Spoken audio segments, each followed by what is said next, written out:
સ્મરણ કરીશું. નમો હરિહંતાણમ, નમો સિદ્ધાણમ, નમો આયર્યાણમ, નમો ઉવજ્જાયણમ, નમો લોય સપ્પસાહૂણમ. એસો પંચ નમુક્કારો સર્વપાવપણાસણો મંગલાણમ ચ સભ્યસિમ પડમમ હવઈ મંગલમ. પ્રણામ ગુરુજી. મારો નંબર મેં આમાં ચેટમાં મૂક્યો છે, કોઈ પાસે ન હોય તો. પ્રણામ ગુરુજી. મેં આપને 3 PDF શેર કરી છે ભાષ્યત્રયમની.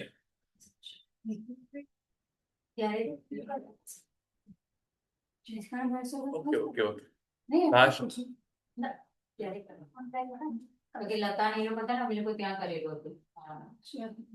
ચાલો હવે વિષયમાં વાત કરીશું. એટલે ભાષ્યત્રયમ એટલે કે 3 ભાષ્ય. ત્રયમ એટલે કે 3. ટોટલ 3 ભાષ્ય છે. ભાષ્ય એટલે કે કહેવું. 3 વાત પર કહ્યું છે, 3 વિષય પર કહ્યું છે, એટલે તે ભાષ્યત્રયમ તે ગ્રંથના નામ છે. અને મેં તમને 3 PDF શેર કરી છે. એકમાં વધારે ક્વેશ્ચન આન્સર્સ છે. એક મહેસાણાની પુસ્તક છે, શ્રીમદ રસોઈ જૈન સંસ્કૃત પાઠશાળા અને શ્રેષ્ઠકર મંડળ વાળી. તો એ પુસ્તકના આધારે આપણે ભાષ્ય ભણીશું. ત્રીજી એક બુક હિન્દીમાં ભાષ્યની છે. કોઈને ગુજરાતીમાં ઓછું ફાવતું હોય તો હિન્દી બુકનો સહારો લઈ શકે છે, હેલ્પ લઈ શકે છે. એટલે 3 PDF શેર કરી છે. અને કોઈને ન મળી હોય તો સ્વાધ્યાય ગ્રુપમાં હશે. સ્વાધ્યાય ગ્રુપમાં તમે ન હો અને મેં તમને ન મોકલી હોય તો મને મેસેજ કરજો, હું આપને મોકલી આપીશ. અત્યારે હું તમને બુક શેર કરું છું અહીંયા સ્ક્રીન પર. તો આપણે પાઠની શરૂઆત કરીએ.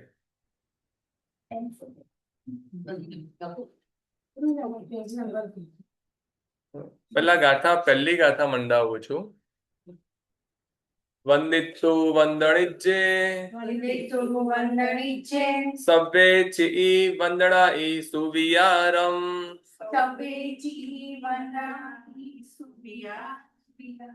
બહુવિત્તિ ભાસ ચુન્ની સુયાણુ સારેણ વુચ્છામિ.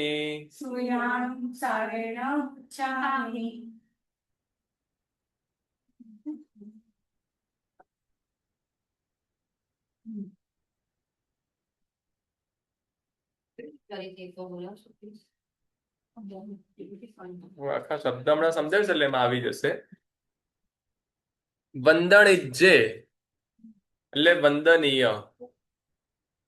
વંદિતુ એટલે કે વંદિત્વા. વંદિત્વા એટલે કે વંદન કરીને. કોઈ પણ ગ્રંથની શરૂઆતમાં મંગલ કરવામાં આવે. ગાથામાં અંદર શબ્દ જ મૂકેલા હોય. આપણે પણ નમસ્કાર મંત્રનું સ્મરણ કર્યું તેમ મંગલ કર્યું.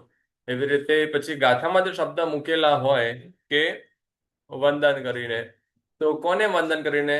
તો કે વંદણિજ્જે, જે વંદનીય છે તેમને સભ્યે વંદિતુ. વંદણિજ્જે સભ્યે વંદિતુ. વંદન કરવા યોગ્ય એવા જે છે તે બધાને વંદન કરીને. વંદન કરવા યોગ્ય કોણ છે? તો કે આ ગ્રંથની અંદર વાત જ પરમાત્માને વંદનની કરી રહ્યા છે. એટલે એ વિષયની વિગતવાર વાત આપણને આ ગ્રંથ દ્વારા જ સમજ પડવાની જ છે. છતાં પણ જે કોઈ પણ દેવ અને ગુરુ વંદનીય છે તે સૌને વંદન કરીને વંદણાઈ સુવિયારમ, વંદન આદિના સુવિચારો. સુવિયારમ એટલે કે સુવિચાર એટલે કે તેની વ્યવસ્થિત વાતો. સુવિચાર એટલે કે વ્યવસ્થિત વાતો. વંદન આદિની વ્યવસ્થિત વાતો. કયું વંદન? તો કે ચિ વંદન. ચિ એટલે ચૈત્ય. ચિ વંદનાઈ સુવિયારમ એટલે કે ચૈત્ય વંદન આદિની વ્યવસ્થિત વાતો. વ્યવસ્થિત વાત એટલે કે નોર્મલી વાતો તો આપણને ખબર હોય, પણ આ ગ્રંથમાં જે કહેશે તે વ્યવસ્થિત વાત કહેશે. વ્યવસ્થિત વાત એટલે કે શાસ્ત્રના આધારે કહેશે. આ પોતે જ શાસ્ત્ર છે. આપણે જે રીતે જે બધી ક્રિયા કરતા હોઈએ એમાં જે કંઈ કરેક્શનની જરૂરત છે તે બધું આપણને આમાંથી સમજ પડે. કંઈ આપણે કરતા હોઈએ એવું ન કરવા યોગ્ય હોય તો તે આપણે છોડવાની પણ આમાંથી આપણને સમજ પડે. એટલે કે વ્યવસ્થિત એટલે બધું સ્ટેપ બાય સ્ટેપ અને ક્લેરિટી સાથે બધી વંદન આદિની વિધિ. એટલે વંદન આદિમાં બીજું શું આવે? તો ખાલી વંદન જ નહીં કહે, શું ન કરવું દેરાશ્રમાં એ પણ કહે છે. વંદન સિવાય બીજું શું કરવું એ પણ કહે છે. અને વંદન કેવી રીતે કરવું એ પણ કહે છે. ચૈત્યાંજન એટલે પેલું જે means આપણે જે, ચૈત્ય એટલે ઈ ચૈત્યાંજન કે દેરાસર ને ચૈત્યવંદન? ચૈત્ય શબ્દનો અર્થ થાય દેરાસર. દેરાસર, ચૈત્યનો અર્થ થાય ભગવાન, બે અર્થ થાય. તો દેરાસરમાં કરાતી દરેક વિધિની વાત આ ભાષ્યની અંદર કરવાના છે. એટલે દેરાસર રિલેટેડ વાત પણ ચૈત્ય વંદન શબ્દમાં બેસે, અને બીજું દેરાસરમાં વંદન તો ભગવાનને જ થાય, એટલે પરમાત્માને વંદનની વિશેષ વિગત સાથેની વાત પણ આ ગ્રંથની અંદર કહે છે. દેરાસર અને પરમાત્મા બંને અર્થ ચૈત્ય વંદન શબ્દમાં અહીંયા સમજાય. પરમાત્મા પણ થાય, એટલે અહીંયા પરમાત્મા પણ લેવાના, એટલે પરમાત્મા એટલે સાક્ષાત પર્વતો નહીં, પરંતુ જિનાલયમાં બિરાજમાન પ્રતિમાજી. તો કારણ કે હવે પ્રતિમાજીથી અર્થ જ કેમ કરવાનો, કેમ સાક્ષાત પર્વતોને વંદનની વાત નથી કરી? તો સાક્ષાત પર્વતોને તમે અભિષેક ના કરી શકો, સાક્ષાત પર્વતોને તમે કેસર વેલે પણ આદિ પૂજા ન કરી શકો, એ મર્યાદા છે. અંગ પૂજા ન કરી શકો, સાક્ષાત પર્વતોને તમે પુષ્પ ના ચડાવી શકો. એટલે અહીંયા જે વાત કરશે એ બધી તમે જિનાલયમાં બિરાજમાન પર્વતોને તમે અભિષેક, અંગ પૂજા બધું કરી શકીએ છીએ, તે બધી વાત કરવાના છે. એટલે ચૈત્ય શબ્દનો ઉપયોગ કરવામાં આવેલો છે. ચૈત્યનો અર્થ થાય જિનાલયમાં બિરાજમાન પરમાત્માના પ્રતિમા છે, અને જિનાલય પણ. તો બહુવિત્તી ભાષા ચૂંટણી, બહુવિત્તી એટલે કે અનેક ટીકાઓ, બહુ બધી, વિત્તી એટલે વૃત્તિ, વૃત્તિ એટલે કે ટીકાઓ, પછી ભાષા એટલે ભાષ્ય. તો ગ્રંથનું નામે ભાષ્ય છે, પાછું એમાં પાછું બીજું ભાષ્ય એવું કેમ કહી રહ્યા છે? તો કે આ તો આ ગ્રંથનું નામ ભાષ્ય છે, પણ કોઈ પણ ગ્રંથ હોય ને એમાં એના 5 અંગ હોય. એક હોય સૂત્ર, બીજું હોય નિર્યુક્તિ,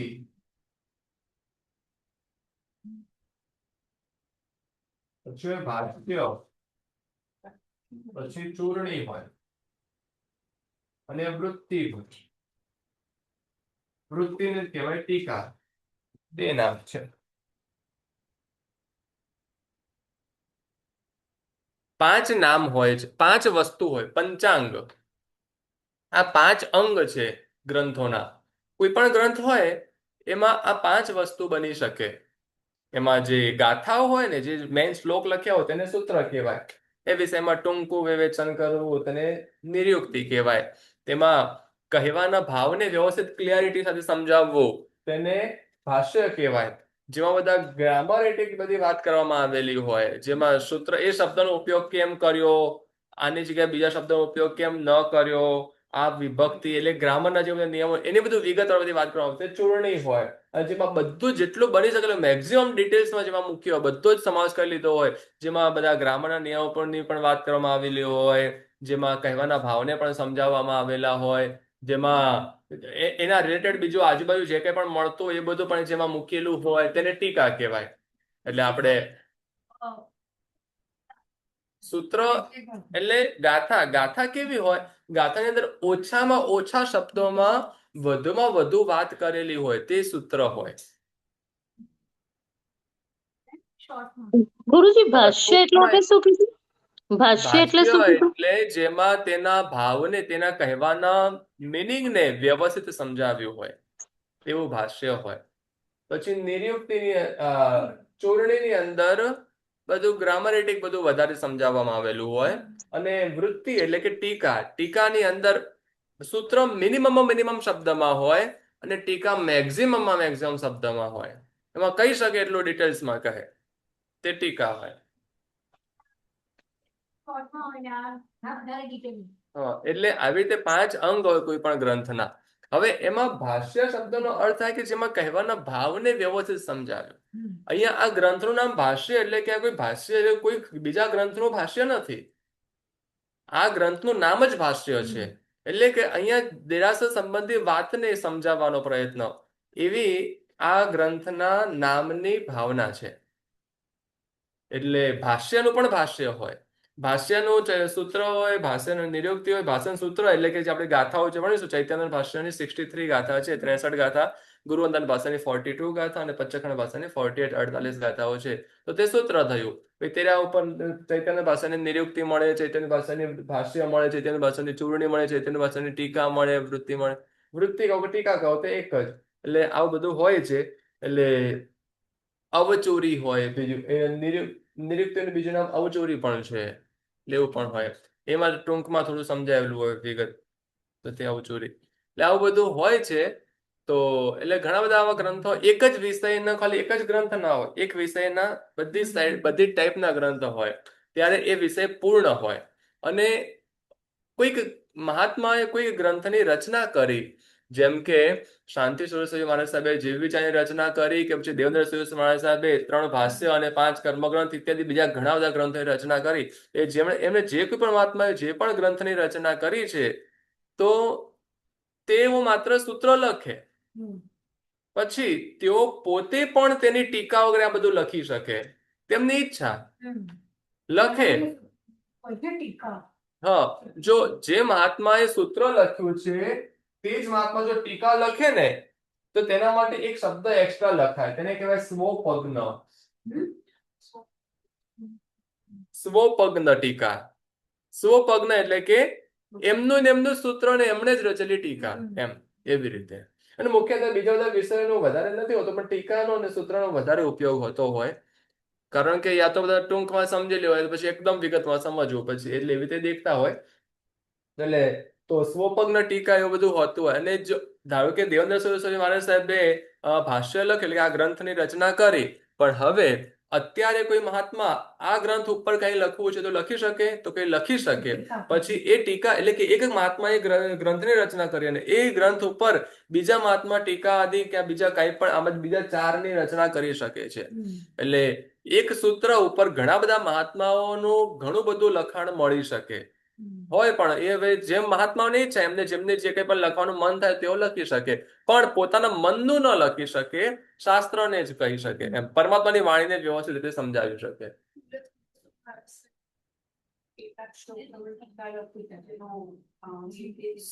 આગમોમાં સૌથી મોટી ટીકા હમણાં શ્રી કુલચંદ્ર સુરેશ્વરી મહારાજ સાહેબે હમણાં લખી છે. અને કયા સૂત્ર ઉપર લખી છે? એક આગમ ઉપર.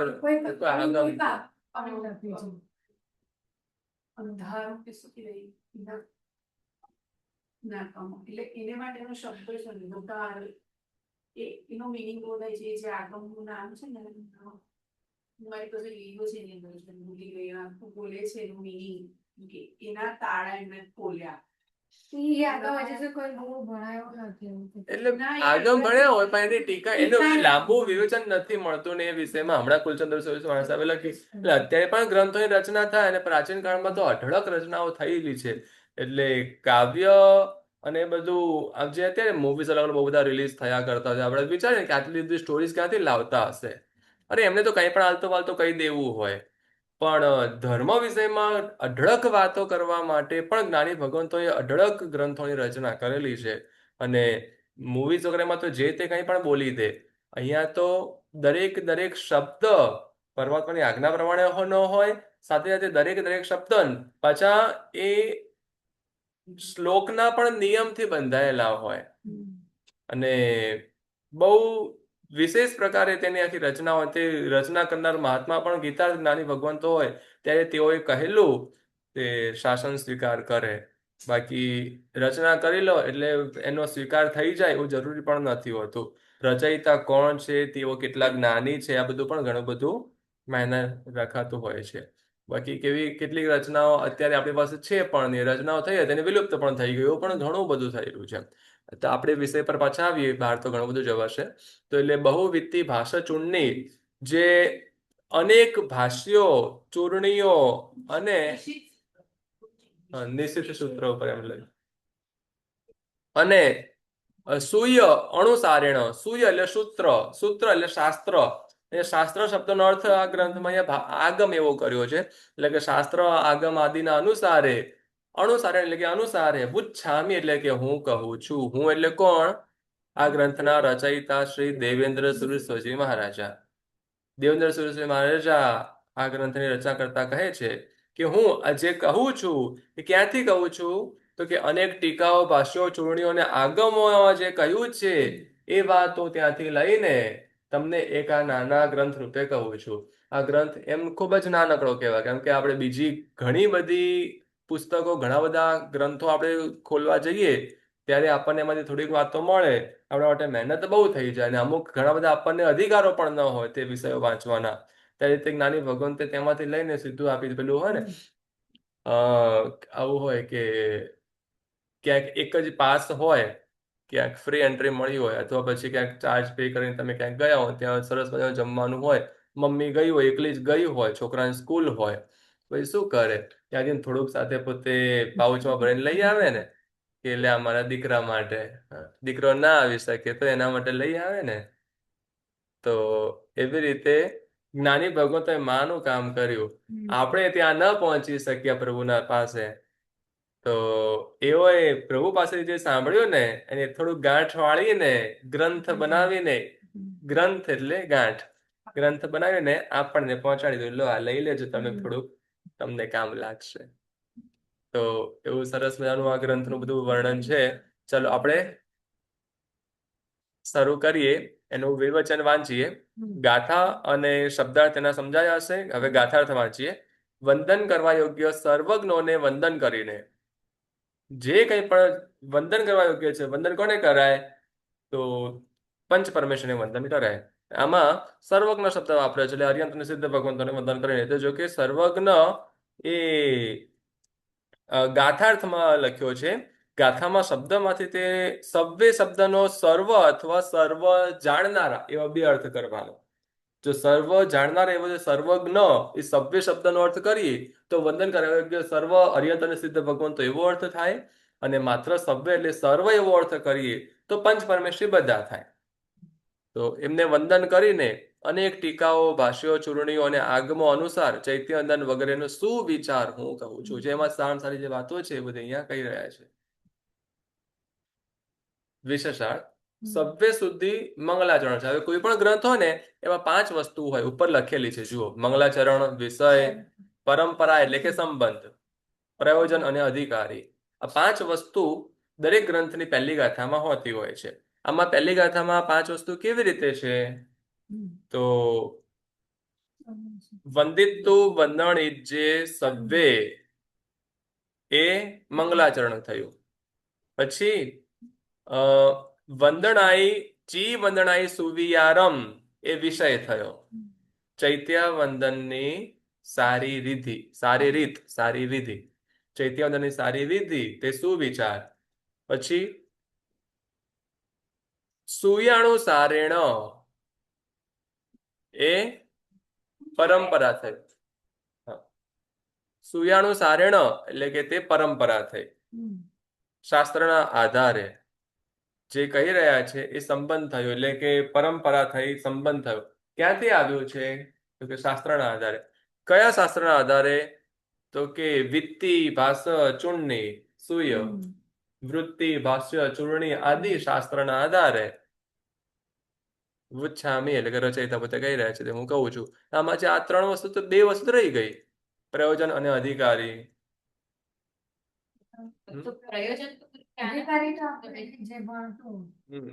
તો આ ગ્રંથમાં એવું કંઈ કહ્યું નથી, ગાથામાં શબ્દ રૂપે નથી કહ્યું, પરંતુ આ ગ્રંથનો આશય જ શું છે?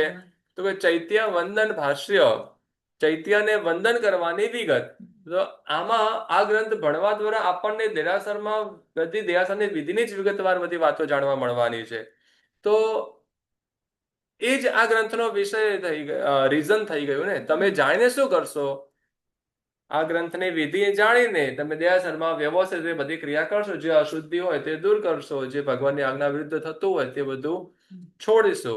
તો તે જ પ્રયોજન થઈ ગયું. એટલે પ્રયોજનમાં ગાથામાં શબ્દો આપવાની વિશેષ જરૂરિયાત રહી જ નહીં.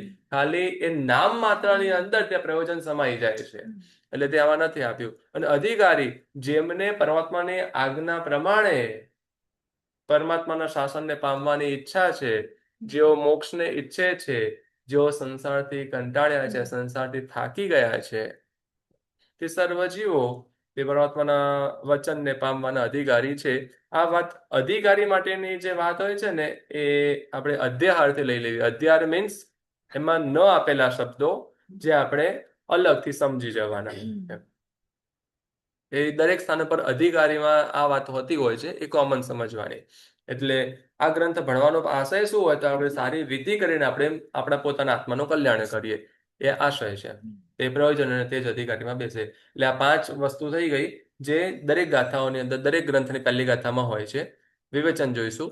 સભ્ય સુધી મંગળાચરણ છે. સુવિચાર સુધી ગ્રંથનો વિષય બતાવ્યો છે. સુવિયારમ કહ્યું ને આપણે જોયું વંદે તો વંદને જે સભ્ય ત્યાં સુધી મંગલાચરણ, પછી સુવિચાર સુધી ગ્રંથનો વિષય. પછી અહીં ત્રણેય ભાષ્યરૂપ એક સળંગ ગ્રંથ સમજવાનો છે. એટલે છે ને બીજા ત્રીજા ભાષ્યની અંદર વચ્ચે મંગલાચરણ નથી કર્યું.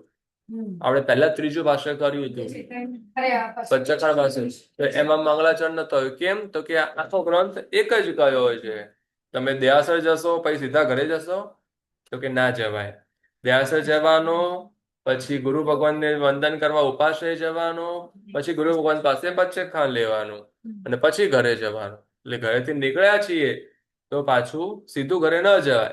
તો એ બધું એક સાથે થાય તો એમ ખાલી ચૈત્યંત્ર ભાષ્ય કરીને પૂરું ન થઈ જાય. એટલે આપણે શોર્ટકટમાં શું કરીએ, દેરાસર ઘરમાં લાવીને મૂકી દીધું. ખાલી દર્શન કરીને ઘરે જ ભગવાનનો ફોટો કે મૂર્તિ હોય એમના દર્શન કરીને પચખાણ પાઈ લઈએ. ગુરુ ભગવાન થઈ સાઈડમાં, દેરાસરની વિધિ એ સાઈડમાં, સીધું પચખાણ થઈ ગયું. એટલે આપણે પેલું પચખાણ ભાષ્ય કર્યું. ચાલો થોડુંક આમ મજાક કરીએ, ધર્મથી વિરુદ્ધ છે. તો ત્રણેય ભાષ્યરૂપ એક સળંગ ગ્રંથ સમજવાનો છે. કેમ કે ચીવંદના સુવિયારમમાં આદિ શબ્દનો અર્થ ગુરુવંદન, પચખાણ આદિ બધાનો પણ અર્થ સમજવાનો છે. એ ત્રણનો અર્થ સુવિચાર કહેવાનો હોય. તેથી ગ્રંથનું નામ ભાષ્ય ત્રયમ કહેવાય છે. 3 ભાષ્યો છે. બાકીના બહુ વિત્તી વગેરે પદોથી આ ગ્રંથ પરંપરાગત રૂપ હોવાનો સંબંધ બતાવ્યો છે. અને સાથે ગ્રંથકારને આ વિષયનું જ્ઞાન પોતાના ગુરુઓ મારફત પરંપરાએ મળેલું છે એવો ગુરુ પરંપરા સંબંધ પણ ગર્ભિત રીતે સૂચવ્યો છે. કે જે કંઈ પણ કહી રહ્યા છે એ પોતે પોતાના મનનું નથી કહી રહ્યા. જૈન ધર્મની આરાધના કરવાની ઈચ્છાવાળા ભવ્ય જીવો આ ગ્રંથ ભણવા કે સમજવાનો અધિકારીઓ છે. તો અલ્પ બુદ્ધિવાળા જીવો ઘણા ભાષ્યો, ચૂર્ણીઓ વગેરે ગ્રંથો સમજી ન શકે માટે બાળ જીવોને સમજાવવા માટે ટૂંકામાં નવો ગ્રંથ રચવાનું નજીકનું પ્રયોજન છે. તથા ગ્રંથકારની બાળ જીવો ઉપર ઉપકાર કરવાની બુદ્ધિરૂપી ઉત્તમ ભાવનાથી થતી કર્મ નિજરા ભણનાર તથા તે પ્રમાણે આચરણ કરનારને આચારનું જ્ઞાન થવાથી જ્ઞાનાવણ્ય કરવાની નિજરા તથા તે અનુસાર ઉત્તમ આચાર પાળવાથી જૂના પાપ કરવાની નિજરા થવાથી અને એ રીતે નિર્જરાની પરંપરા મારફત ગ્રંથને ભણનારને ગ્રંથકારને અને ગ્રંથ ભણનારને મોક્ષ મળે એમ બંનેનું અંતિમ પરંપરા પ્રયોજન છે. સ્ટેપ બાય સ્ટેપ બધું જ સમજાવ્યું. પહેલા તો બાળજીવ કોને કહેવાય? તો કે ઉંમર કોઈ પણ હોય, જ્યાં સુધી ધર્મનું જ્ઞાન પ્રાપ્ત નથી થયું ત્યાં સુધી તે બાળ કહેવાય, તે બાળજીવ. અને આ ગ્રંથ કોણ ભણે? તો કે જેમને હજી ધર્મનું વિશેષ જ્ઞાન પ્રાપ્ત નથી થયું એ બધા જ ભણે. એટલે આપણે બધા જ બાળજીવો કહેવાઈએ. અને આપણને ભણાવવા પાછળ દેવદત્ત સુરી મહારાજને શું લાભ? તો કે આપણા પણ કર્મોનો નાશ થાય ને આપણે ભણીએ એટલે એમના પણ કર્મોનો નાશ થાય. કેમ કે આપણા કર્મોમાં નાશ થવામાં તે નિમિત્ત બન્યા, એટલે તેમને પણ લાભ છે. અને ભણ્યા પછી આપણે ત્યાં આચરણ કરીએ એટલે આચરણ કરવાથી પણ આપણા બધા કર્મોનો નાશ થાય. અને જે પણ મહાત્માઓ જે પણ ગ્રંથો રચે છે એ આપણે ભણીએ છીએ તો એમનાથી એમના કર્મો પણ નાશ થાય.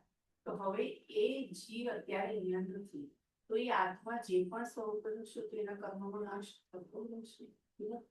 આપણે છે ને એક ક્રિયા કરીએ છીએ, ઉદ્ગલ વોસિરાવવાની ક્રિયા જે કરવાની કહેલી છે આપણે કરવી જોઈએ. જીવનમાં કમ્પલસરી આ ક્રિયા છે. ગુરુ ભગવાનની નિશ્રામાં જ થાય, નાણ સમક્ષ થાય. ઇન્ડિયામાં ક્યાંય પણ થાય તો તમે ચોક્કસ એ ક્રિયા કરજો. કેમ કરીએ? કારણ કે પૂર્વ ભાવની અંદર ઘણા બધા પાપો આપણે કર્યા ને એ પાપોનું પ્રાયશ્ચિત્ત લેવાનું આપણે ક્યારે રહી ગયું હોય અને એ રહેવા પાછળનું કારણ યા તો આપણને સમજ ન હોય યા પછી સમજ હોય તો પાપ એ પ્રાયશ્ચિત્ત કર્યા પહેલા જ મૃત્યુ થઈ ગયું હોય. આવા ઘણા બધા કારણો બનવાથી એ પાપો ઘણા બધા થયા હોય અને એ પાપ એવા હોય જેની પરંપરા ચાલી હોય. કોઈ ઉપર ક્રોધ કરે પછી એ અનુબંધ છૂટી ગયો તો વાત પતી ગઈ. પણ કોઈ અનુબંધો ચાલતા હોય, કોઈ અસુચિ કર્યું હોય એનાથી જીવોત્પત્તિ થયા કરતી હોય, કોઈક આપણે એવા કોઈ પૃથ્વીકાયમાં એવા કોઈ સ્થાને ઉત્પન્ન થયા કે જેથી હવે ઘણા બધા પ્રકારના વધ થઈ રહ્યા છે, જેમ કે આપણે લોખંડમાં ઉત્પન્ન થાય, આપણે પોતાનું શરીર લોખંડ બન્યું હોય, લોઢું, અને પછી એનાથી છરી બનેલી હોય અત્યારે, તો એનો આપણા શરીરના ઉપયોગથી બીજા ઘણા બધા જીવનની હિંસા થઈ રહી હોય, આવું બધું હોય, એનું પાપ આપણને લાગ્યા કરે. પેઢીનું બી તો લાગે આપણા છોકરાઓનું. હા, આપણે જે એ તો પરંપરાનું એનું પણ લાગે, એ આપણે તે બીજનું પાપ લાગે. તો એટલે આવા જે કોઈ પણ પાપ લાગતા હોય તો એ પાપના અનુબંધને, એ પાપની ચેનલને તોડવા માટેની પ્રોસેસ, એટલે એક જ દિવસની એક ક્રિયા હોય છે, કંઈક 2-3 કલાકની ક્રિયા હોય, તે પૂતગલ વસી રાખવાની કે બધાનો હું ત્યાગ કરું છું. અને તો તે ક્રિયા ચોક્કસ આપણે કરી લેવી જોઈએ. એટલે જે કોઈ પણ પાપ કર્યા હોય ને તેની આપણે ગરહા કરવાની, દુષ્કૃત ગરહા કરવાની હોય, અને સુકૃત અનુમોદના કરવાની હોય. તો આપણે જે 4 શરણા લઈએ ને, 4 શરણા ખબર છે? રોજ રાત્રે સૂતા પહેલા 4 શરણા સ્વીકારવા જોઈએ, એટલે 4 શરણા બોલીને સૂવું જોઈએ. પંચ પ્રતિક્રમણની પુસ્તકમાં સૌથી છેલ્લે 4 શરણા આપેલા હોય છે. બહુ થોડાક જ જણાને શરણા યાદ હશે. રાત્રે સૂતા પહેલા એ શરણા બોલવા જોઈએ. મુજને 4 શરણા હોજો, અરિહંત સિદ્ધ સુસાધુજી, કેવલી ધર્મ પ્રકાશિયો, રત્ન અમૂલક લાધુજી. આ 3 ગાથાના એવા 4 છે. એની અંદર બધી વાત કરવામાં આવેલી છે. તેમાં સુકૃત અનુમોદના કહ્યું છે. જે એક 4 શરણા કયા, તો કે હરિયંત ભગવાનના શરણમાં જવાનું, એટલે કે ભગવાનના શરણમાં, સિદ્ધ ભગવાનના શરણમાં જવાનું, સાધુ એટલે ગુરુના શરણમાં જવાનું, અને જીવેશ્વર પ્રવર્તક કહેલા ધર્મના શરણમાં જવાનું. એ 4 શરણે જવાનું, અને એમાં સુકૃતની અનુમોદના કરવાની અને દુષ્કૃતની નિંદા કરવાની. જે કોઈ પણ સારા કાર્યો થયા તેની અનુમોદના કરવાથી તે એનું વ્યાજ આવે, એ પુણ્ય વધારે પાવરફુલ થતું જાય. દુષ્કૃતની નિંદા કરવાથી તેની શક્તિ ઘટતી જાય, તેનું બળ ઓછું થતું જાય. જે કોઈ પણ પાપ થયા છે તેની તાકાત ઓછી કરવી, અને જે કંઈ પણ સારા કાર્યો કર્યા છે તેનું બળ હજી વધારવું. એક જ વખત ભલે 10 દિરહામનું દાન આપ્યું, પણ આપણે તેની 10 વખત અનુમોદના કરીશું ને તો 10 દિરહામનું 10 ગણું ફળ થઈ જશે, સીધું 100 દિરહામ જેટલું ફળ થઈ જશે. તો એટલી આપણે 100 દિરહામનું દાન ના આપી શકીએ તો 10 દિરહામની તાકાત 100 દિરહામ જેટલી કરી શકીએ. અને એક વખત કોઈને કંઈ આપણે હિંસા કરીને કોઈક પાપ બાંધ્યું, એ પાપ બાંધવા એનું ફળ આપણે 10 દિરહામ જેટલું મળવાનું છે. તો તેની આપણે આલોચના કરતા તે 10 દિરહામનું પાપને આપણે 1 દિરહામ સુધીમાં આપણે લાવી શકીએ, એથી ઓછું કરી શકીએ. તો તે નિંદાનું ફળ, એટલે આત્મનિંદા, દુષ્કૃતની નિંદાનું તે ફળ મળે. એટલે આપણે આ કરવું જોઈએ. હવે ગુરુ ભગવંતે જે કોઈ પણ ગ્રંથની રચના કરી હોય, પછી એ ગ્રંથની રચનામાં તેઓએ અનુમોદના કરી છે, સારું કાર્ય કર્યું છે, સારા કાર્યને અનુમોદના કરવાની હોય. અનુમોદના કરે તો તે વધ્યા જ કરે, અને પછી તેઓ તેના અનુબંધને છોડ્યા પણ નથી. અનુબંધ તોડી દે તો પછી તેમને ફળ ન મળે, પણ એ કર્યું હોય તો સારું જ કર્યું છે. આપણે પાપ કર્યું તો તેનું આપણે પ્રાયશ્ચિત્ત લઈએ, સત્કાર્યનું ન લઈએ.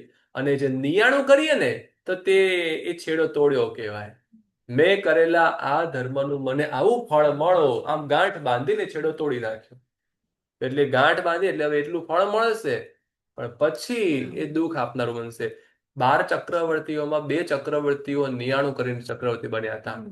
24 તીર્થંકર ભગવાનના શાસનમાં ટોટલ 12 ચક્રવર્તી થયા. 2 ચક્રવર્તી નિયાણું કરીને ચક્રવર્તી બન્યા. તો 2 ચક્રવર્તી નરકમાં ગયા, 6ઠ્ઠી કે 7મી નરકમાં, બંને 7મી નરકમાં ગયા સાહેબ. અને બાકીના 10 ચક્રવર્તી મોક્ષમાં ગયા. 2 ચક્રવર્તી દેવલોકમાં ગયા, સનત કુમાર દેવલોક, એટલે 2 ચક્રવર્તી દેવલોકમાં ગયા, અને 2 ચક્રવર્તી નરકમાં ગયા, અને 8 ચક્રવર્તી મોક્ષમાં ગયા. તો કેમ, એટલે 10 કેમ સદગતિમાં ગયા? 8 તો મોક્ષમાં છે, અને 2 દેવલોકમાં, એ નિકટ મોક્ષગામી. કેમ? તો કે એમને નિયાણું નતું કર્યું કોઈએ. એટલે પાપનું અનુબંધ તોડી નાખવો તે સારી વસ્તુ છે. પુણ્યનો અનુબંધ તોડાય નહીં, પુણ્યનો અનુબંધ થયા કરે એવું કાર્ય કરવું જોઈએ. ગુરુ ભગવંતે જેઓએ જે પણ ગ્રંથની રચના કરી હોય તેઓ પછી તેના અનુબંધને ચાલુ રાખે, છોડી દે એટલે પછી બંધાયા જ કરે, ફળ મળ્યા, વ્યાજ મળ્યા જ કરે. હવે તમે તમારા બાળપણની અંદર તમે કંઈક વ્યાજ કે કંઈ ઇન્વેસ્ટમેન્ટ કંઈક કરેલું હોય, પછી તમે ભૂલી ગયા હો તો વ્યાજ તો આયા જ કરે, એવી રીતે. એટલે એવા સત્કાર્યો છે. તો તેનું ફળ તેમને તો મળે અને આપણને પણ તે ફળ મળવાનું જ છે.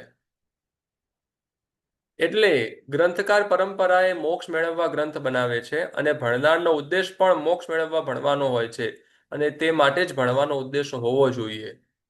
બીજો કોઈ ઉદ્દેશ રખાય નહીં. સંબંધ સમજવા પંચાંગીનું સ્વરૂપ આપણે જાણવું જોઈએ. આજે મેં સૂત્ર નિરૂપી ભાષા ચોણી વૃત્તિ કહ્યું ને તમને, તો એની બધી વાત અહીંયા આપેલી છે. કઈ ભાષામાં હોય છે બધું પણ એમાં આપેલું છે. મેં બહુ ટૂંકમાં તમને કહ્યું, આમાં થોડુંક વિગત સાથે આપી રહ્યા છે. જી બોલો, કોઈ કઈ પૂછવા જઈ રહ્યા હતા વચ્ચે? નહીં? ઓકે. સૂત્ર કોને કહેવાય? તો અરહત એટલે કે તીર્થંકર ભગવંતો કેવળ જ્ઞાન વડે જાણેલા લોકાલોકના ત્રણેય કાળના સર્વ દ્રવ્યો, લોકાલોકના એટલે કે લોક અને અલોક, 14 રાજલોક તેને લોક, અને 14 રાજલોકની બહાર જે છે તે બધું અલોક. 14 રાજલોકની બહાર શું છે? તો એ ખાલી જગ્યા, કઈ છે નહીં, ખાલી જગ્યા છે, તો ખાલી જગ્યાને અલોક કહેવાય. એ ત્રણેય કાળના, એમાં પણ પાછા લોકના અને અલોકમાં ભૂતકાળ, ભવિષ્યકાળ અને વર્તમાન કાળ, પાસ્ટ, પ્રેઝન્ટ અને ફ્યુચર, એમ ત્રણેય કાળની દરેક વસ્તુઓના, દરેક જગ્યાઓના, બધા કાળના, બધા ભાવોના પરમાત્મા ઉપદેશ આપે. તે ઉપદેશ રૂપે કહેલી હકીકતો ગણધર ભગવંતો સૂત્ર રૂપે ગુંથે છે. ભગવાને જે કહ્યું હોય, ગણધર ભગવંતો તેમાંથી સૂત્ર બનાવે. સૂત્ર એટલે આપણે કોટન ને ગુજરાતીમાં શું કહીએ? સૂત્ર. કપડા એમાં નથી કરતો, રૂ રૂ સૂતર કહીએ. કપડું એ તો બધી જાતના કપડાને કપડું જ કહીએ, સિલ્ક ને કપડું કહીએ, અને બરાબર ને, પણ કોટન ને સૂતર કહીએ. તો સૂતર એકચ્યુઅલી ત્યાં મૂળ શબ્દ સૂત્ર છે. સૂત્ર ને દેશી ભાષામાં સૂતર કહેવા માંડ્યા. એટલે સૂત્ર એટલે શું? તો સૂત્ર એટલે તો કેમ દોરો. પહેલા ખાલી કોટન નો દોરો હતો, તો પછી ધીરે ધીરે પછી ઘણા બધા પ્રકારના દોરાઓ થઈ ગયા. તો સૂત્ર એટલે કે દોરો. દોરામાં જે કઈ પણ ગુણ થાય ને તે શોભા વધારે. એકલું ફૂલ શોભે, પણ દોરામાં ગુણ થયું છે તો વિશેષ પ્રકારે શોભે. તો ભગવાનની વાણી એ નિયમ રૂપી દોરાથી બંધાય, એટલે કે ગાથા રૂપે બને. ગણધર ભગવંતો તેને સૂત્ર બનાવે. સૂત્ર બનાવે એટલે દોરાથી, નિયમ રૂપી દોરાથી ગાંઠ લગાવે, એટલે કે ગ્રંથ બનાવે. ગ્રંથ એટલે ગાંઠ, ગુંથાય. હા. તથા 10માંથી 14મા પૂર્વ સુધીનું જ્ઞાન ધરાવતા સૂતક જ્ઞાનીઓ, જેમણે 10 પૂર્વનું જ્ઞાન છે કે 10 થી વધારે 14 પૂર્વ સુધીનું જ્ઞાન છે, તે બધા શ્રુત કેવલીમાં કહેવાય એમ. તથા પ્રત્યેક બુદ્ધ મહાત્માઓ પ્રાણીઓના અનુગ્રહ માટે જે ગ્રંથ રૂપે ગુંથે છે તે પણ સૂત્ર કહેવાય છે. પ્રત્યેક બુદ્ધ મહાત્માઓ એટલે જાતે જ બોધ પામેલા તીર્થંકર પરમાત્મા જાતે બોધ પામે. તો જાતે બોધ પામેલા મહાત્માઓ જે પણ ગ્રંથની રચના કરે, ભગવાન ગ્રંથની રચના કરે, એટલે પરમાત્માએ ઉપદેશ આપેલી વાતો, તે પરમાત્મા ઉપદેશ આપે, પણ પરમાત્મા ઉપદેશ આપેલી વાતો ગણધર ભગવાન તો એટલું જ કહે એવું જરૂરી નથી. કેટલીક વાત એવી હોય જે પરમાત્મા ઉપદેશમાં ન કહ્યું હોય, પણ ગણધર ભગવાન તો પોતે પ્રત્યેક બુદ્ધ છે. કારણ કે તેમને ઘણો બધો બોધ, એટલે પ્રત્યેક બુદ્ધ એટલે કે ભગવાનથી બોધ પામે, પણ તેઓ પૂર્વધર છે. તો તેઓ જાતે પણ ઘણી બધી રચના કરે, જે ભગવાને ઉપદેશ ના આપ્યો હોય તો તે બોધ તેમને જાતે થયેલો હોય. કારણ કે તેમને ભગવાને તેઓ તો દ્વાદશાંગની રચના કરે, બધું જેમાં આવી ગયું, તો તે બધું તેમને જાતે બોધ પ્રાપ્ત થયો. એટલે આમ તો ભગવાનથી બોધ પામે, પણ એ દ્વાદશાંગીનો બોધ તેમનો પોતાનો હોય. તો તેઓ જે કે પણ તેઓએ રચેલું છે તે બધું જ સૂત્ર કહેવાય. એટલે ગણધર ભગવંતે રચેલું કે તીર્થંકર ભગવંતે કહેલું, કે પછી 10 થી 14 પૂર્વના જ્ઞાની ભગવંતે કહેલું, તે બધું સૂત્ર કહેવાય છે. પછી અંગ, ઉપાંગ વગેરે પવિત્ર મૂળ આગમો છે. અંગ અને ઉપાંગ વિશેની વાતો પણ હમણાં કરી હતી. હમણાં 45 આગમનું પ્રવચન રાખ્યું હતું, પણ એમાં 3 જણા 4 જણા જોઈન થતા હતા. ચાલો વિષયમાં આગળ વધીએ. પણ ગુરુજી, તો પછી આગમ ને નો આગમ, નો આગમ તમે એમ કીધું હતું ને, પરમાત્મા જે ઘણું બધું જાણે છે પણ કહી નથી શકતા, એ નહીં, નો આગમ. નો આગમ એવું આગમતા નહીં નો કહ્યું. આગમતા એક થોયમાં આવી મેં આપને એટલે જે આગમની બહાર હોય ને તેને એ નો આગમ. અંધારો લખતા અરે ગૂંથેલું હોય ના, એવું એ કંઈ? ગણધર ભગવાન તો એ ગુંથેલું એવું ના હોય. અચ્છા. આગમની અંદર તો આગમ શબ્દનો અર્થ એવો થાય કે આપણે નોર્મલી વાતો કરીએ ને તેને અગમ નિગમની વાત કરીએ. અગમ, હા, પ્રવચનમાં કહ્યું હતું ને, હોળીમાં ઉપાધ્યાય પદના પ્રવચનમાં કહ્યું હતું. તો આગમ એટલે કે પરમાત્માથી આવેલું તે આગમ. અને પછી નો. એ પરમાત્માથી આવેલી વાત સીધી ન હોય, પણ એવી કંઈક, જેમ કે હવે પરમાત્માની 9 અંગે પૂજા કરવાની. હવે 9 અંગે કેવી રીતે કરવાની? તપાગત પ્રમાણે કે અચલ ગજ પ્રમાણે? એનું અલગ બોલ. હા, તો એ બંને અલગ અલગ રીતે પૂજા, બંને 9 અંગે જ પૂજા કરે છે. હવે તમે કહો સ્થાનકવાસી પ્રમાણે, તો એ તો પૂજા જ નથી કરતા, તે વાત અલગ થઈ ગઈ. પણ તપાગત કે અચલ ગજ બંને પૂજા કરે છે, બંને રીત થોડીક અલગ છે. તો અમે કઈ સાચી? તો કે આવી વાત ભગવાન ન કે, આ વાત ભગવાનથી ન આવેલી હોય તો આ આગમની વાત ન કહેવાય, આ આગમ બહારની વાત કહેવાય. તો આવી ઘણી બધી બાબતો હોય, ક્રિયા વિશે જે કંઈ પણ વાતો હોય, હવે બધા જ અલગ અલગ સમુદાયોની અંદર, એટલે કે બધા જે ફિરકાઓ છે, ફિરકાઓ શું, ખાલી ખાલી દેરાવાસીમાં જ તપાગચમાં અલગ, ખડતરગચમાં અલગ, અચલગચમાં અલગ, બધા થોડી થોડી ક્રિયાઓ અલગ અલગ પ્રકારની હોય. એ બધી ક્રિયાઓ અલગ અલગ છે. આમાં સાચી ક્રિયા કઈ? એ બધી જ સાચી છે, કોઈ ખોટી નથી. અને એવું બધા જ મહાત્માઓ પણ જાણે છે બધી ક્રિયા સાચી છે. એટલે એક રીતે નય ગર્ભિત કહેવાય, એટલે બધી બાજુથી બધું જ સરખું એમ એ કહેવાય. અલગ અલગ આશયથી. હવે તમારા ઘરનું ફર્નિચર અલગ અને આમના ઘરનું ફર્નિચર અલગ, તો કયું ફર્નિચર સાચું? તો કે બંને સાચા જ છે. તો કયા ફર્નિચર વધારે સારું? તો બંને પોતાની રીતે સારું જ છે. ખાલી એમણે એમના ઘર પ્રમાણે સેટ કર્યું, તમે તમારા ઘર પ્રમાણે સેટ કર્યું. એટલે આવી રીતે અલગ અલગ મહાત્માઓ જે ગ્રંથની રચના કરી, એમને પોતાના મનથી તે રચના ભગવાને કહેલી વાતથી વિરુદ્ધ ક્યાંય પણ ન જતી હોય. અને કેટલીક વાતો, જે ક્રિયા વિષયની વાતો ને, એ ભગવાન કહે જ નહીં. કારણ કે ભગવાન હંમેશા ત્રિકાલ અબાધિત બોલે. ભગવાને કહેલું વચન પૂર્વકાળમાં ક્યારેય કોઈ તીર્થંકર ભગવંતોએ તેમનું તોડ્યું ના હોય, ભવિષ્યમાં કોઈ તોડવાના ના હોય. અને જે પૂર્વના અનંત તીર્થંકરોએ કહ્યું છે અને ભવિષ્યના અનંત તીર્થંકરો કહેવાના છે, તે જ વર્તમાનના તીર્થંકર કહેતા હોય. એટલે ભગવાનનું વચન એવું હોય જે ક્રિયા વિષયક બધું અલગ અલગ પરિવર્તન વાળું હોય. એટલે ક્રિયા વિષયકની વાત તો ભગવાન કરે જ નહીં. તો તે બધી પછી ગણધર ભગવંતોએ કહી દીધી હોય. કેટલી આવી બધી સામાચારિક વિષયની જે વાતો હોય, એ બધી પરંપરાથી પછી ગુરુ ભગવંતો આપણને તે દ્રવ્ય ક્ષેત્ર કાળ ભાવ પ્રમાણે જે યોગ્ય લાગે એ પ્રમાણે આપણને જણાવે. તો તે બધું એ નો આગમ કહેવાય, એટલે કે આગમની બહારની વાત કહેવાય. પછી નિર્યુક્તિ. સૂત્ર સાથે ગર્ભિત રીતે સંબંધ ધરાવતા પદાર્થોનો નય, નિક્ષેપા, અનુગમ વગેરે પૂર્વક નિરૂપણ કરી સૂત્રનું સ્વરૂપ સમજાવે. આ બધું એકદમ નય, નિક્ષેપ, અનુગમ, આ બધું તે પેલું ન્યાય વિષયમાં આવે છે. અને તત્વાધિગમ સૂત્રના પહેલા અધ્યાયમાં છેલ્લે આવેલું હતું, જે અલગ અલગ પોઈન્ટથી વાત કરે. એવું કેમ તાર્કિક રીતે, જે તર્ક વગેરેથી બધી જે વાત કરવી ને, તે એના બધા પ્રકારો છે. અને એવી રીતે સૂત્રનું સ્વરૂપ સમજાવે. તે પ્રાકૃત ગાથામાં બનેલું હોય, નોર્મલ બદ્ધ એટલે કે જોડાયેલું. પ્રાકૃત ગાથામાં બદ્ધ એટલે બંધાયેલું હોય. લગભગ 14 પૂર્વધર્મ મહાત્માએ રચેલી હોય છે નિર્યુક્તિ. હવે નિર્યુક્તિ, પણ હવે ભાષાની નિર્યુક્તિ ન મળે, કારણ કે ભાષાની રચના જ પછી થઈ છે. પણ અત્યારે એટલે નિર્યુક્તિ એટલે નોર્મલી અત્યારે છે ને સૂત્ર અને ટીકા આનો ઉપયોગ વધારે હોય છે. કારણ કે ભાષાની નિર્યુક્તિ હોઈ શકે, પણ પ્રાય જે આગમના જે બધા મુખ્ય જે આગમો છે અને એની નિર્યુક્તિ આપણે બધું જોવા જઈએ તો પ્રાય 14 પૂર્વધર્મ મહાત્માઓએ રચ્યું હોય. હરિભદ્ર સરસ્વતી મહારાજના રચેલા ગ્રંથો પણ પૂર્વધર્મના રચેલા ગ્રંથ સમાન ગણવામાં કર્યા છે. એ 14 પૂર્વધર્મ ન હતા, પરંતુ તેમની સમકાલીન થયા. તેઓ પછી તરત જ ના સમયમાં થયા અને બહુ જ ગીતાર્થ હતા. તેથી તેઓના ગ્રંથોને પણ તે કહ્યા છે. પછી ભાષ્ય. સૂત્ર અને નિર્યુક્તિમાં જે ખાસ કહેવાનું હોય તે સંક્ષેપમાં ચોક્કસ સ્વરૂપમાં સમજાવે તેને ભાષ્ય કહેવાય. ભાષ્ય એટલે કહેવું, મુખ્ય વાતો છે ને, કહેવાનો ભાવ જે છે ને તે સમજાવે. એ તમને સમજાવ્યું હતું ને આમાં. પછી ચૂર્ણી. ઉપરના ત્રણેય અંગોની દરેક વિગત સ્પષ્ટ કરીને સમજાવે.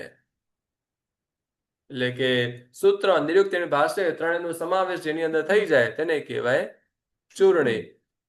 તે લગભગ પ્રાકૃત ભાષામાં હોય છે, તેમાં સંસ્કૃત ભાષાનું પણ મિશ્રણ જોવામાં આવે છે. થોડુંક સંસ્કૃતમાં આ પ્રાકૃત ભાષામાં વધારે કેમ ગ્રંથોની રચના થઈ?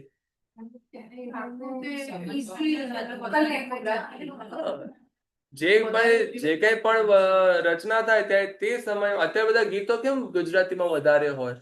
કારણ કે ગુજરાતી લોકો વધારે છે તો તેનો ઉપયોગ વધારે થાય. એટલે રચયિતાનો આશય તો શું હોય કે તેનો ઉપયોગ વધુમાં વધુ થાય. એવો તો આશય ના હતો અત્યારે બધાને મૂકી દો, પછી 500 વર્ષ પછી લોકો વાપરશે. તો 500 વર્ષ પછી તો લોકો હાથે નહીં લગાવે, કારણ કે ત્યારે એમને એનો મહત્વ સમજાશે જ નહીં. કારણ કે એ વસ્તુ એ લોકો 500 વર્ષ પછી માણસ એમ વિચારે કે 500 વર્ષ સુધી લોકો આને કેમ નથી લીધું, કારણ કે આમાં દમ નહીં હોય, એવું જ વિચારે ને. ભલે કેટલો પણ દમદાર હોય, આવું વિચારે પણ માણસો મૂકી દે. એટલે એ સમય જ્યારે રચના થઈ હોય એ સમય તરત જ તેનો ઉપયોગ એકદમ વધે તો તે સૌથી વધારે સારું કહેવાય. એટલે એ સમય જ્યારે જે ગ્રંથની રચના થઈ તે સમયે પ્રાકૃત ભાષાનો ઉપયોગ વધારે હોતો હતો, અને એ મહાત્મ્યને જાળવીને એ પરંપરાથી આજ સુધી બધા ગ્રંથો પ્રાકૃત ભાષામાં રહેલા છે અને પ્રાકૃત ભાષામાં જ રહેશે. અને પ્રાકૃત ભાષા એ ઉત્તમ ભાષા પણ છે. બાકી અત્યારે આપણે જે ભાષા બોલે એ ભાષામાં આપણા કેટલાક શબ્દ એવા હોય જે આપણને સારા લાગતા હોય પણ વાસ્તવિક રીતે સારા ન પણ હોય. એના બધા ઇતિહાસ સાથે તો જો તેને વાત કરવા જઈએ તો ઘણા બધા ઊંડાણ વાળા શબ્દોનો આપણે સારા શબ્દોનો ઉપયોગ છોડીને આપણે જેવા એકદમ સાવ તકલાદી શબ્દોનો ઉપયોગ કરતા હોઈએ, જે આપણને એમ લાગે કે આપણે રીતે સારું છે. જેમ અત્યારે કોઈ સુરતી ભાષા બોલતું હોય તો સુરતી માણસને એ ભાષા સારી જ લાગતી હોય, પણ જે શુદ્ધ ગુજરાતી બોલતો હોય તેને સમજ પડે કે આમાં આ તો કેવું બોલે છે. હા, એટલે જે કોઈ પણ પ્રાદેશિક ભાષા, કોઈ મહેસાણી ભાષા બોલતું હોય તો મહેસાણી ભાષા પણ જે શુદ્ધ ગુજરાતી જેને આવડતી હોય તે માણસને મહેસાણી ભાષા એ પ્રાદેશિક ભાષા પ્રમાણે તે પરફેક્ટ છે. પણ પેલે એને જયારે ગ્રંથ રૂપે લખવું છે તે લેખકની ભાષા રૂપે તે જોવા જશો ને તો ત્યાં તે શોભશે નહીં. એટલે તો ઉત્તમ ભાષા તે પ્રાકૃત ભાષા હોવાથી તેનો ઉપયોગ કરવામાં આવેલો હોય છે. સંસ્કૃત ભાષા છે ને એ શાશ્વત જ ભાષા છે. સંસ્કૃત ભાષા જ શાશ્વત છે. દેવો પ્રાકૃત ભાષામાં બોલે એ પ્રાકૃત, જેમ આપણે જે પ્રાકૃત ભાષા વિષયમાં મેં તમને એક વખત આમાં વાત કરી હતી, બે પ્રતિક્રમણ સૂત્રના અર્થના ક્લાસમાં વાત કરી હતી કે પ્રાદેશિક ભાષા અલગ અલગ પ્રદેશમાં બોલાતી ભાષા હતી. એટલે મગધ દેશમાં બોલાતી તે માગધી હતી, પછી તે એક મહારાષ્ટ્ર રાજની કઈ સાઈડની કહી હતી, પછી મથુરા સાઈડની અલગ ભાષા કહી હતી, પછી કાશ્મીર સાઈડની અલગ ભાષા કહી હતી. તો અલગ અલગ બધી ભાષાઓ એ બધી મળી, બધી જ ભાષાઓ એ સમય પ્રાકૃત ભાષા કહેવાતી હતી. એ પ્રકૃતિમાં એ પ્રદેશમાં જે બોલાતી ભાષા હતી તે પ્રાકૃત હતી. અને મુખ્યત્વે કોંકણ દેશ અને કોંકણી અને મગધ દેશ એ બંનેની ભાષાના મિશ્રણ વાળી ભાષા મોટા પ્રમાણમાં બોલાતી હતી. અને એ ગ્રંથોનો ઉપયોગ વધારે પ્રમાણમાં, એ ભાષાનો ઉપયોગ ગ્રંથ બનાવવામાં વધારે પ્રમાણમાં થયો હતો. એટલે અર્ધ માગધી ભાષા કહીએ છીએ. એટલે દેવો પણ સંસ્કૃત ભાષામાંથી જે થોડીક અપભ્રંશ થયેલી એટલે કન્વર્ટ થયેલી લેંગ્વેજ હોય, જે ભાષા હોય તે ભાષા બોલે. એટલે એ આપણે જે અહીંયા જે પ્રાકૃત ભાષા છે એ પણ સંસ્કૃતમાંથી ફર્સ્ટ કન્વર્ટેડ લેંગ્વેજ કહેવાય. તેવી રીતે દેવોની પણ સંસ્કૃતમાંથી ફર્સ્ટ કન્વર્ટેડ લેંગ્વેજ એટલે પ્રાકૃત કહેવાય. એ પ્રાકૃત સિમિલર હોય. હવે ગુજરાતી માણસ ગુજરાતમાં સુરત જાય કે અમદાવાદ જાય કે કચ્છ જાય તો તેની ભાષાથી ઓળખાઈ જાય કે આ પ્રદેશ અલગ છે, પણ ભાષા સમજી શકે. એવી રીતે દેવોની ભાષા સમજી શકાય. દેવો પણ જો આપણે પ્રાકૃત ભાષા બોલીએ તો દેવો પણ એ પ્રાકૃત ભાષાને સમજી શકે ખરા, પણ એ ભાષા અલગ પડે.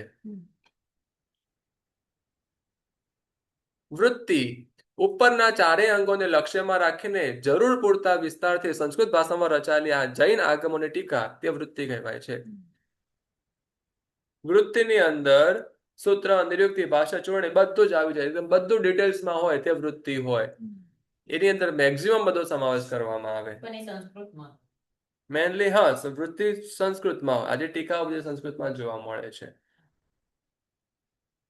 એટલે તમને વાંચવું છે એવું કઈ છે? હજુ સમજવા તો પૂરું છે.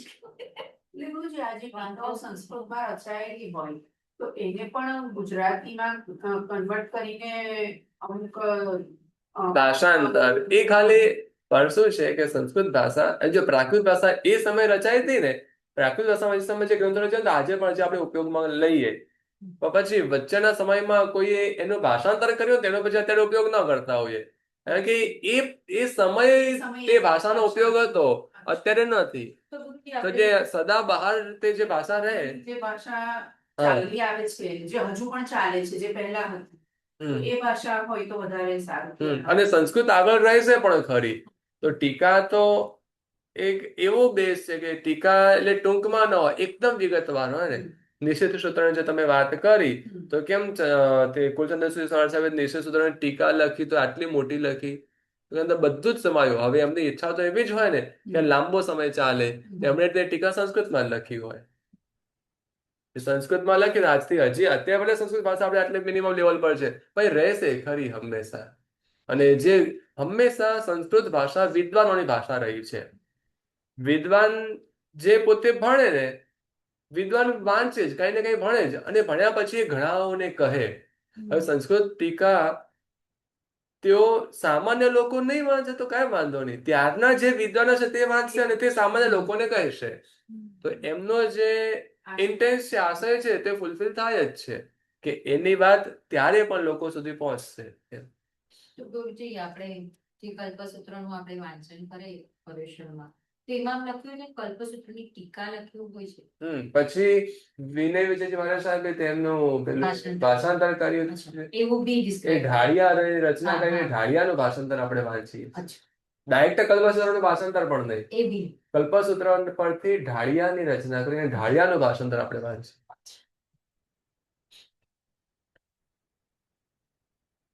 જૈન આગમોના આ 5 અંગ કહેવાય, અને અત્યારે ઘણા સૂત્રોના 5 અંગો વિદ્યમાન છે. તીર્થંકર ભગવાનનો ઉપદેશ તે આત્માગમ, ગણધર ભગવંતોની સૂત્ર રચના તે અનંતરાગમ, ત્યાર પછીની તેને અનુસરતી સુવિહિત પુરુષોની બધી રચનાઓ તે પરંપરાગમ કહેવાય. સુવિહિત પુરુષો એટલે જેઓનું વચન આપણે માન્ય રાખીએ એવા જે કોઈ પણ જ્ઞાની ભગવંતો હોય તે સુવિહિત પુરુષો. જેઓએ પરમાત્માના શાસનને સારામાં સારી રીતે ચલાવ્યું છે તે મહાત્માઓ તે સુવિહિત પુરુષો. તીર્થંકર પરમાત્માનો ઉપદેશ આત્માગમ કેમ કહેવાય? તીર્થંકર પરમાત્માને સ્વયંને બોધ થયો છે, એટલે સ્વયંમાંથી પ્રગટ થયું. આત્મ એટલે કે પોતે સ્વયંમાંથી આવેલું તે આત્માગમ. પછી ગણધર ભગવંતોની સૂત્ર રચના તે અનંતરાગમ.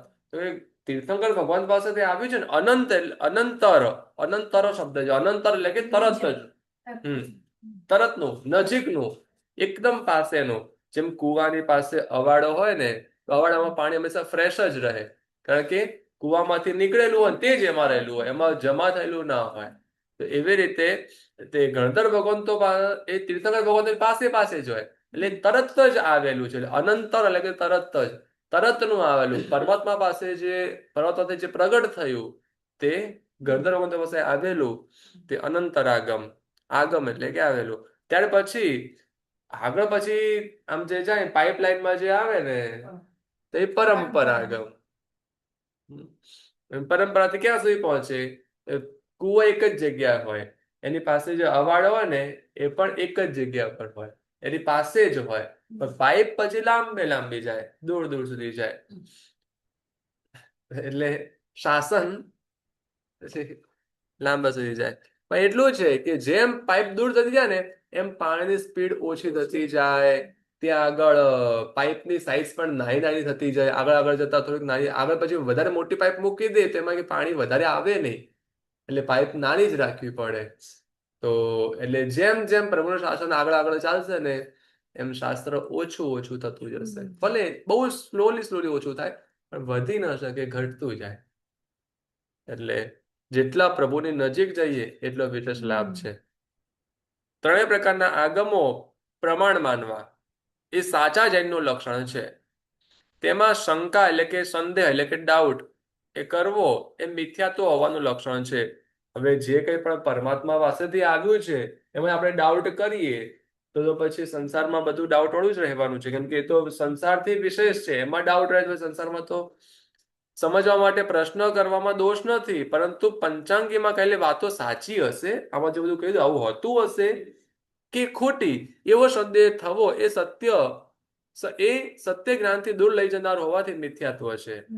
એટલે તમને એવો જેનો તમને આન્સર જોઈએ છે તો તે વાત બરાબર છે, પણ જેનો તમને આન્સર નથી જોતો પણ હું તો માનું નહીં આવું હોતું હશે, તો આનો કોઈ સોલ્યુશન નથી, તો તે મિથ્યાત્વ છે. આ ગ્રંથ ઉપર જણાવેલા પાંચે અંગો અનુસારે રચેલ છે. જે ગ્રંથ પાંચ ઉપર બતાવ્યું એના આધારે આ ગ્રંથની રચના થઈ છે, માટે પ્રમાણભૂત છે. સુયાણુ સારેણ એ પદ મૂકીને આચાર્ય ભગવંતે આગમ પરંપરા અને ગુરુ પરંપરા અનુસાર આ ગ્રંથની રચના કરેલી હોવાનું ગર્ભિત રીતે સૂચન કરેલું છે. બીજા મોટા ગ્રંથો વિદ્યમાન છતાં પોતાનું અને બીજા બાળજીવોનું કલ્યાણ થાય માટે સંક્ષેપમાં આ ગ્રંથની રચના કરવી એ પ્રયોજન છે. શા માટે રચના કરવી? તો કલ્યાણની ભાવના. આ બધું મેં તમને સમજાવ્યું હતું. મંગળાચરણ તથા વિષય, સંબંધ, પ્રયોજન અને અધિકારી એ ચાર અનુબંધ એમ 5 મુદ્દા આ પહેલી ગાથામાં બતાવ્યા છે. એટલે આમ તો નોર્મલ છે, અનુબંધ ચતુષ્ટય કહેવાય કે 4 અનુબંધ કહેવાય. એમાં છેલ્લે અધિકારી એક વસ્તુને મૂકી દે છે. નહીં, મંગલાચરણ, વિષય, સંબંધ, પ્રયોજન. હા, એટલે અધિકારી શબ્દ, પ્રયોજન અને અધિકારી છે ને બંને સાથે મળી જાય. કેમ કે જે પ્રયોજન છે ને તે જ અધિકારીમાં આવી જાય છે. જે પર્પઝ છે ને એ પર્પઝ જેનો હોય તે અધિકારી. પર્પઝ શું? તો કે આ ગ્રંથ ભણીને પોતે પોતાનું આત્મકલ્યાણ કરવું એ પર્પઝ, એટલે કે એ પ્રયોજન. અને એ પર્પઝ જેનો છે તે અધિકારી છે. એટલે પ્રયોજન અધિકારીને એક ગણીએ તો ટોટલ 4 જ થાય: મંગળાચરણ, વિષય, સંબંધ અને પ્રયોજન અધિકારી. એટલે એવી રીતે અનુબંધ ચતુષ્ટય 4 અનુબંધ એમ અહીંયા કહેવામાં આવેલા છે. ચૈત્ય એ શબ્દના ઘણા અર્થો છે. અહીં જીન મંદિર અને જીન પ્રતિમા એ અર્થ સમજવાનો છે. ચિત્યાયમ ભવમ ઇતિ ચૈત્યમ, એટલે કે નિર્વાણ પામેલા તીર્થંકરોને ચિતાને સ્થાને કરવામાં આવેલા સ્તૂપ અને પગલા કે પ્રતિમા રૂપે સ્મારકો અને તેના અનુકરણ રૂપ બીજા પણ જે સ્મારકો હોય તે પણ ચૈત્યમ એવ ચૈત્યમ, એ પ્રમાણે ચૈત્ય કહેવાય છે. જ્યાં જ્યાં તીર્થંકર મહાત્મા નિર્વાણ પામ્યા તે સ્થાને તેઓનું સ્તૂપ બનાવ્યું, કે ત્યાં પછી તેઓની પ્રતિમાની સ્થાપના કરી, કે પછી તેમના પગલાની સ્થાપના કરી, અને પછી તેની કોપી બીજે બધે થઈ. તે ચૈત્ય. એટલે તે નથી તો બીજા બધા ચૈત્ય નથી. તે છે એટલે બીજા બધા ચૈત્ય છે. એટલે સમ્યક શિખર આપણા માટે કેટલું મહત્વપૂર્ણ આના પરથી સમજાય. હા, અને મૂળ સ્થાન તે, એટલે તે ચૈત્ય છે તો બીજા બધા તેના અનુસરણ છે. એટલે મંદિર અને પ્રતિમામાં ચૈત્ય શબ્દ સાર્થક છે. એમ બંને દ્વારા જો કે પરમોપકારી તીર્થંકર પરમાત્માઓ તરફ જ પરમ લોકોત્તર વિનય બતાવવાનો છે. દેરાસર પ્રત્યેનો વિનય છે એ પણ ભગવાન પ્રત્યેનો જ થયો, અને અંદર પરમાત્મા પ્રતિમા જે પ્રત્યેનો વિનય છે એ પણ ભગવાન પ્રત્યેનો જ થયો. આમ તો બંને તરફ લોકોત્તર વિનય બતાવવાનો છે.